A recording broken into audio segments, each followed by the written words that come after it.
मैं constable GD Munir Ahmad, CRPF 41 battalion, Madhya Pradesh, Bhopal.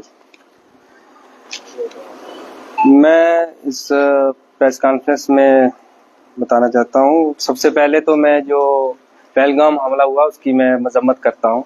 वो जो भी दहशताना हमला हुआ है उसकी कड़ी मजम्मत करता हूँ और जो गवर्नमेंट ने एक्शन लिए हैं उसकी मैं सराहना करता हूँ। तो मैं आपको बता दूं कि मेरे साथ ये जो घटना घटी है, मैं इसको पूरा बयान करूंगा यहाँ, और प्राइम मिनिस्टर साहब से और होम मिनिस्टर साहब से मैं अपील करता हूँ कि मेरे साथ जस्टिस होना चाहिए, इंसाफ होना चाहिए। जैसा कि आपको पता है कि मैंने एक पाक नेशनल से शादी की। मैं आपको बता दूं कि 47 जब देश विभाजन हुआ उससे पहले ये हमारा परिवार इकट्ठा एक जगह रहते थे। हम यहीं तहसील बलवाल के हंडवाल गांव में। देश विभाजन हुआ उसके बाद हमारे परिवार बट गया। हमारे कुछ परिवार के लोग वहां चले गए, कुछ यहाँ रह गए। तो आपस में आना जाना मुलाकात चलती रही। तो उसके बाद जब हमारा टाइम आया तो हमारे माता पिता के द्वारा जो है बचपन में ही हमारी शादी तय कर दी गई। तो फिर मैंने सीआरपीएफ में ज्वाइनिंग की 2017 में। 2017 में ज्वाइनिंग की। तो फिर उसके बाद जब हमने शादी का सोचा तो मैंने 2022 के 31/12/2022 को मैंने डिपार्टमेंट को इसके संबंध में लिखा कि मैं ऐसे शादी करना चाहता हूं और मेरी कजन है और मेरे माता पिता के द्वारा ये शादी तय की गई है। तो डिपार्टमेंट ने मेरी उस लेटर पे कुछ आपत्तियां लगाई, जिससे कि उन्होंने मेरे से मांगा कि शादी का कार्ड और शादी कौन सी जगह पे होनी वो और शादी की तिथि। तो मैंने वो 2023 में वो सब क्लियर करके डेट शादी की फिक्स हुई तो मैंने वो डिपार्टमेंट को दे दिए। 72 बटालियन सीआरपीएफ सुंदरबनी में मैंने वो आवेदन दिया। फिर वो मेरा आवेदन जो है डीआईजी रेंज हीरानगर के पास गया सीआरपीएफ। फिर उसके बाद वो आईजी सेक्टर सीआरपीएफ जम्मू के पास गया। तो उन्होंने कुछ और डॉक्यूमेंट मांगे मेरे से, जैसे सरपंच की डिक्लेरेशन अपने गांव की कि मेरी ये पहली शादी है और हमारे पारिवारिक संबंध है। सरपंच से और डिस्ट्रिक्ट डेवलपमेंट काउंसलर से और खुद मैंने एफिडेविट कोर्ट से और मेरे माता पिता ने अलग अलग एफिडेविट उसके साथ लगा के आईजी सेक्टर जम्मू में मैंने जमा करवाए। फिर उसके ऊपर जो मेरा लेटर है वो एसडीजी स्पेशल डीजी सीआरपीएफ जेके जोन के पास गया। फिर वहां से वो डायरेक्टरेट सीआरपीएफ न्यू दिल्ली गया। वहां उस लेटर में कुछ समय लगा, 3-4-5 महीने का समय लगा। फिर उसके बाद 30/4/2024 को वहां से रिप्लाई आता है, ऑर्डर आता है कि हमने एजेंसियों के जो भी उनके संबंधित होंगे उनके द्वारा हमने उनकी सलाह ली कि इस केस को वेरीफाई किया। फिर उसमें उन्होंने बताया कि एक गवर्नमेंट सर्वेंट जो होता है 1964 के धारा 21(3) के तहत सरकारी कर्मचारी को अपनी जब वो किसी विदेशी से शादी करता है तो उसको अपने विभाग को या सरकार को सूचित करना होता है, इंटीमेट करना होता है। तो लिखा है कि पूरी जांच पड़ताल के बाद ये पाया गया कि प्रार्थी ने डिपार्टमेंट को सूचित कर दिया है। ये लिखा हुआ, मैंने मार्क भी किया हुआ। ये डायरेक्टर डीजी सीआरपीएफ दिल्ली का 30/4/2024 का लेटर है कि प्रार्थी ने सूचित कर दिया। और नीचे ये मेंशन कर दिया कि इसमें एनओसी का कोई उल्लेख नहीं है, एनओसी का कोई प्रावधान नहीं है, सिर्फ सूचित करना होता है शादी के संबंध में। तो मैंने सूचित कर दिया, ये इसमें डायरेक्टरेट के ऑर्डर में क्लियर है। फिर इसके बाद में मेरे फादर कैंसर से पीड़ित हैं, वो डिपार्टमेंट को पता है, डिपार्टमेंट के थ्रू उनका इलाज भी चला है। फिर उनकी तबीयत अचानक खराब हो जाती है, तो हम दोनों परिवारों ने डिसाइड किया कि हम मैरिज कर लेते हैं, वीजे में अभी टाइम लगेगा, हम शादी कर लेते हैं। तो 24/5/2024 को हमने वीडियो कॉन्फ्रेंस पे शादी करने का निर्णय लिया। तो सब लोग इकट्ठे भी हुए, काजी वगैरह भी आए दोनों तरफ से। तो लाइव टेलीकास्ट पे हमारी शादी हुई। शादी के संबंध में मैंने शादी की तस्वीरें अपने विभाग को दी। उसके अलावा शादी का ये ऑनलाइन वेडिंग का कार्ड और जो भी मैरिज के संबंध में जितने भी डॉक्यूमेंट्स थे, मैरिज सर्टिफिकेट, ये मैंने सब अपनी 72 बटालियन के जरिए जमा करवाए। फिर उसके बाद मेरी वाइफ ने वीजा अप्लाई किया। तो 28 फरवरी 2025 को मेरी वाइफ को वीजा मिल गया था। वो विजिट वीजे पे 15 दिन के विजिट वीजे पे भारत आई। आने के बाद हमने 1 तारीख को 28 की रात में वो घर पहुंची। एक को हमने सुबह FRO जम्मू में अपनी जो रिपोर्ट करनी होती है, कोई फॉरेनर जब आता है तो FRO में रिपोर्ट करना होता है, तो हमने वो प्रॉपर वहां पे रिपोर्ट किया। तो एज ए वाइफ उसको साथ रहने के लिए लॉन्ग टर्म वीजे की जरूरत थी, LTV। तो गवर्नमेंट की गाइडलाइन है कि जब कोई भी महिला या जब किसी भारतीय से शादी करती है तो वो उस कैटेगरी में फॉलो करती है। तो हमने 4 मार्च को ही LTV अप्लाई कर दिया, long term visa. Long term visa apply किया तो 13 मार्च तक उसकी पूरी प्रक्रिया चली। उसमें वेरिफिकेशन हुई CID पुलिस की। फिर उसके बाद 13 मार्च को वो इंटरव्यू हुआ, FRO जम्मू का इंटरव्यू हुआ हमारा।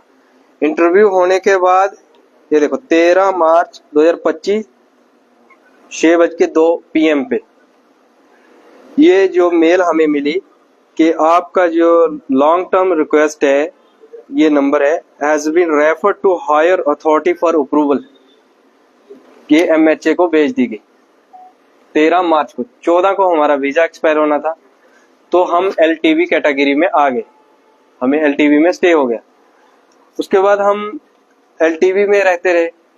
तो अचानक ये पहलगाम का इंसिडेंट हुआ, सरकार ने कुछ निर्णय लिए उस पे। हमें भी उस चीज का बहुत दुख है, मजम्मत करते हैं, हम उसके सख्त खिलाफ हैं। सरकार ने जो कठोर फैसले लिए हैं हम उसका समर्थन करते हैं। फिर अचानक से मुझे एक एग्जिट परमिट की मेल आती है, एग्जिट परमिट की एक मेल आती है। तो उसमें लिखा होता है कि आपको जो भारत से जाना पड़ेगा, आपका एग्जिट परमिट ग्रांट हो गया। तो मैंने जब बात की तो उन्होंने बताया नहीं आप LTV में हैं। कुछ देर के बाद हमें एक मेल और आती है, ये 26 अप्रैल 2025 को 4:42 पे आती है, मेल आती है। इसमें लिखा है कि decision on your exit permit against application number stand cancelled, we are re examining your case, कि हमें नहीं जाना है, आपके केस के ऊपर दोबारा देखा जा रहा। और गवर्नमेंट ऑफ इंडिया का जो नोटिस आया, जो ऑर्डर आया था, जो ये वीजे रिवोक का, वो ये है, उसमें क्लियर लिखा है गवर्नमेंट ने, ये सीरियल नंबर 16 वीजे हैं। उसमें LTV एक ऐसा मात्र वीजा है जिसके ऊपर ये कोई भी डेडलाइन लागू नहीं होती। एग्जिट परमिट जो है, एग्जिट वीजा, ये सभी हैं, LTV वैलिड है। Issue of new visa allowed, new वीजे जो मिलेंगे वो सिर्फ LTV को ही मिलेंगे। और ये ऑर्डर डेडलाइन जो है नॉट एप्लीकेबल, LTV पे ये लागू नहीं होती है, ये क्लियर था। हम इस दौरान हम रहते रहे। फिर 28 या 27 को हमें तहसीलदार की तरफ से एक नोटिस आता है विजिट वीजे का, ना कि LTV का। LTV का उसमें कोई जिक्र नहीं है, विजिट वीजे का आता है। वो लिखते हैं कि आपका विजिट वीजा 22 मार्च को खत्म हो गया है। हालांकि हमारा विजिट वीजा 14 मार्च को खत्म हो गया था, 22 को नहीं हुआ, 14 मार्च को ही खत्म हो गया था। तो हमने उस टाइम हमें जाने के लिए बोल दिया, तो हमने अपने एडवोकेट अंकुश शर्मा जी से बात की। हमने हाई कोर्ट से अपील की कि हमारे साथ ये गलत हो रहा है कि हमने ये एलटीवी में आते हैं, हमने पूरी परमिशन से शादी की है, सीआरपी को इंटीमेशन किया हुआ है, सारे डॉक्यूमेंट्स लगाए। तो हाई कोर्ट ने उसको सुना। ये उस टाइम सुना जब जम्मू से पीसीआर से हमें रवाना कर दिया था अटारी बाघा बॉर्डर के लिए। हाई कोर्ट ने सारी ये चीजें सुनने के बाद एक ऑर्डर निकाला, जिसके ऑर्डर के तहत उन्हें बाघा बॉर्डर से वापस हमारे घर लाया गया कि इनका जो ये केस है ये एलटीवी में ही फॉलो करते हैं। जब घर आ गए तो कल अचानक मैंने कुछ सोशल मीडिया पे कुछ ऐसे न्यूज चैनलों में मैंने सुना कि सीआरपीएफ जवान के खिलाफ कुछ एक्शन लेने वाली है, जवान ने कुछ वायलेशन की है। तो होते होते शाम के कोई 5:30-6 बजे कुछ 4 लोग डिपार्टमेंट के मेरे घर आते हैं। ये 41 बटालियन से आते हैं, कुछ जम्मू आईजी सेक्टर ऑफिस से आते हैं, सीआरपीएफ बाण तालाब से। उन्होंने आके एक नोटिस दिया। जब मैंने उस नोटिस को पढ़ा, उसमें फर्स्ट पैरे में उन्होंने लिखा है कि जवान ने निकाह की सूचना डिपार्टमेंट को दी है। निकाह ही मैरिज होती है, मैं आपको ये क्लियर करता हूँ कि निकाह ही मैरिज होती है, वो ही मैरिज है। निकाह की सूचना दी है। उसके बाद वाइफ को वीजा खत्म होने के बाद इलीगल तरीके से यहाँ रखा। हालांकि ये की तरफ से हमें अप्रूवल है, जो कंसर्न अथॉरिटी है वीजे की, और एलटीवी में उन्होंने स्टे दिया और हाई कोर्ट ने इस चीज को माना है। और गवर्नमेंट ऑफ इंडिया की गाइडलाइन भी इस पे यही है, साफ क्लियर है, आप देख सकते हो। इस पे लिखा है नॉट एप्लीकेबल, इस पे लागू नहीं होता है जो ऑर्डर निकला है एलटीवी पे। तो उस ऑर्डर में कारण उन्होंने के इन्फॉर्म नहीं किया। हालांकि मैंने जब मेरी वाइफ यहाँ आई, मेरे पास अभी भी प्रूफ है, व्हाट्सएप पे है। मैंने 72 बटालियन में विजिट वीजे की कापियां, अपने निकाह सर्टिफिकेट, ये फोटो, ये सब चीजें मैंने 72 बटालियन में भी जमा किए। तो 72 बटालियन में मैंने ये जमा किए थे। फिर उसके बाद जब मैंने 13 मार्च को एलटीवी का मैंने प्रोसीजर जो मेरा कंप्लीट हुआ, मैंने वो भी अपने 72 बटालियन को एलटीवी के लिए बता दिया कि मैंने एलटीवी में स्टे कर रही है मेरी वाइफ।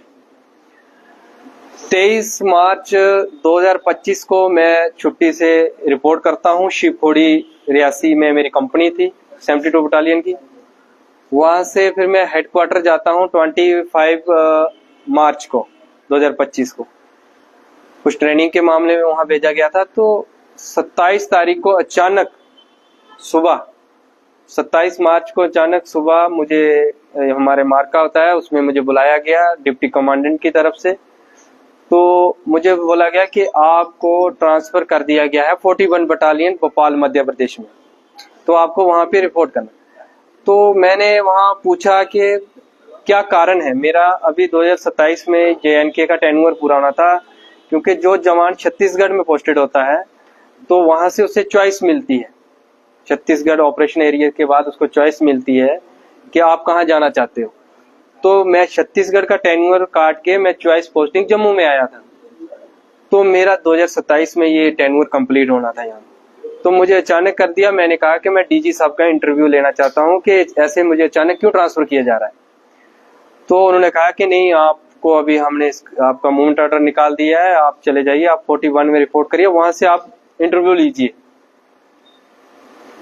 जब भी ट्रांसफर किसी जवान की होती है तो उसमें 15 दिन या 12 दिन का डिस्टेंस के हिसाब से जेटी टाइम मिलता है, जो जर्नी टाइम होता है कि उसके 15 दिन या 12 दिन के बाद उसको वहां हाजिरी करनी होती है, रिपोर्ट करनी होती है।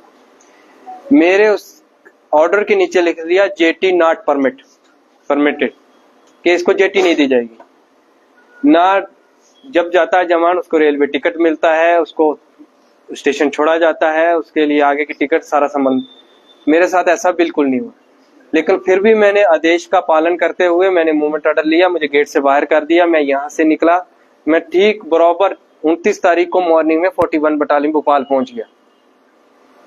मैंने वहां जाके रिपोर्ट की। मैंने जाते ही फर्स्ट इंटरव्यू में डिप्टी कमांडेंट सर के जाते ही उसी दिन मेरा इंटरव्यू हुआ। मैंने वहाँ पूरी कहानी बताई, ऐसे ऐसे मैंने शादी की, ये हुआ। उसके बाद मुझे ट्रांसफर कर दिया गया। तो मैं डीजी सर का इंटरव्यू लेना चाहता हूँ इसके संबंध में।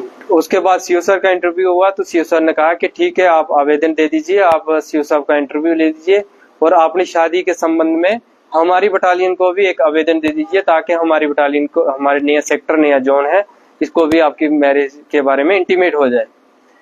मैंने सारे डॉक्यूमेंट्स लगाए, डायरेक्टरेट का ऑर्डर लगाया सूचित होने का, मैरिज सर्टिफिकेट के सारे A to Z प्रूफ मैंने उसके साथ लगाए। और LTV का मैंने उसमें लिखा कि LTV का अप्रूवल के लिए MHA को किया हुआ है, जिसकी प्रक्रिया जम्मू FRO के द्वारा की जा रही है। उसमें मैंने क्लियर लिखा है, मैंने सूचित किया, वहां सबमिट कर दिया। और डीजी साहब का मैंने इंटरव्यू के लिए एक एप्लीकेशन दी वहां पे। डीजी सर के इंटरव्यू में मैंने वहां उसमें भी यही लिखा कि मैंने ऐसे ऐसे शादी की, ऐसे सूचित करके मैंने प्रॉपर चैनल फॉलो करके मैंने शादी की। और मेरी वाइफ जम्मू में है, मेरे पेरेंट्स जो हैं बीमार हैं, फादर कैंसर पेशेंट है, डिपार्टमेंट उससे पहले अवगत है, डिपार्टमेंट के थ्रू उनका ट्रीटमेंट मैंने करवाया है टाटा हॉस्पिटल मुंबई में।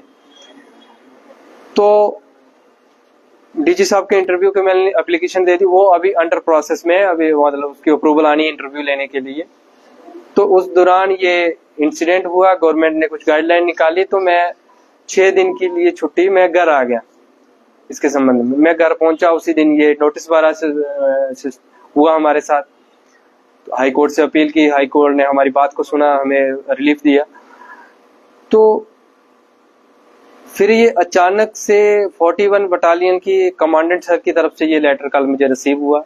उसमें उन्होंने इस चीज का उल्लेख किया है कि आपने डिपार्टमेंट को बताया नहीं, और उसी में एक चीज ये भी मेंशन की है कि निकाह के लिए बताया है। निकाह ही शादी होती है, निकाह नामा ही मैंने उनको दिया है। और इस चीज को ये डीजी डायरेक्टर का जो लेटर है उसमें भी ये क्लियर है कि डिपार्टमेंट को मैंने सूचित किया है, और एनओसी का कोई उल्लेख नहीं है, सिर्फ इंटीमेशन करना होता है। तो इसके बरहस मुझे डिसमिस फ्रॉम सर्विस कर दिया। तो मेरी प्रधानमंत्री जी से और गृह मंत्री जी से अपील है एक जवान की हैसियत से ही कि मेरे साथ जस्टिस होना चाहिए।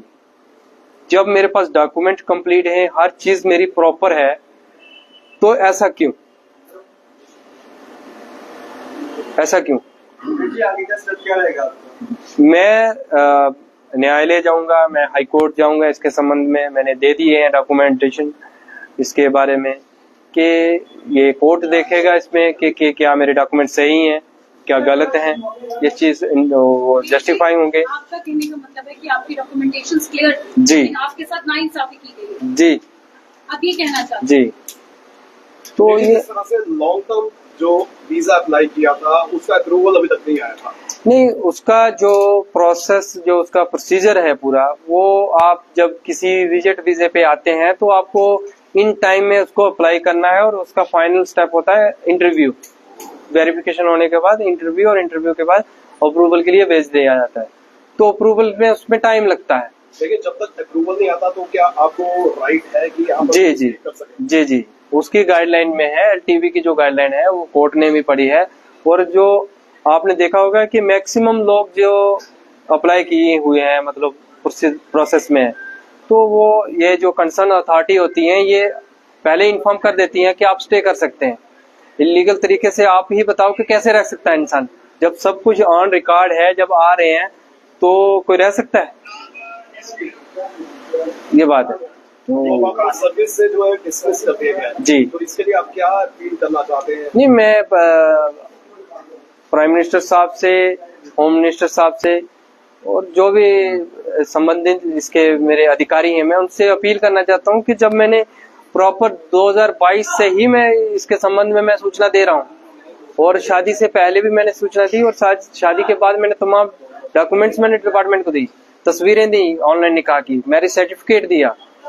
और जो 41 बटालियन जो मेरे डिसमिस ऑर्डर निकाल रही है, उनके कार्यालय में मैंने पूरे विवरण से लिखा है कि मैंने 72 बटालियन में कौन सी डेट को कौन सा आवेदन दिया है, की कॉपियां भी साथ में लगाई। कारण क्या बताया गया आपको? कारण उसमें यही लिखा गया है कि इन्फॉर्म नहीं किया, और उसी में ये भी लिखा गया है कि निकाह के लिए इन्फॉर्म किया है, निकाह किया है। शादी के लिए इन्फॉर्म पहले पैरे में लिखा है कि इन्होंने शादी के लिए इन्फॉर्म किया है, दूसरे में लिख दिया है कि हमें इन्फॉर्म नहीं किया। जो कारण बताया कि राष्ट्रीय सुरक्षा के मद्देनजर नहीं, वो उस चीज को वो नहीं, वीजा खत्म कैसे हो गया जब हाई कोर्ट उस चीज को मान रहा है कि ये प्रोसीजर इनका सही है, फॉलो है, और उसका जवाब कंसर्न अथॉरिटी जो है उन्होंने डिपार्टमेंट को देना है, हाई कोर्ट को देना है। आप क्या चाहते हैं? मैं इंसाफ चाहता हूँ कि जब हमने शादी की है, एक हस्बैंड वाइफ है, एक लीगल तरीके से की है, अपनी कजन है, मेरी अरेंज मैरिज है। मैं कल ही मैंने सोशल मीडिया पे देखा कि कुछ मीडिया चैनलों पे आ रहा है कि जी इंस्टाग्राम से मिल गए, फेसबुक से मिल गए, तो ये मतलब मिसगाइड किया जा रहा है हर जगह पे। तो मैं आपके माध्यम से ये क्लियर कर देना चाहता हूँ कि मेरी अरेंज मैरिज है, मेरी मदर के कजन ब्रदर की बेटी है, तो ये पारिवारिक हमारे संबंध है, और यहाँ से ही हमारा परिवार जो है ये पार्टीशन में बट गया था। तो ये चीज क्लियर कर दूं, और हमने पूरा इसको जस्टिफाई किया है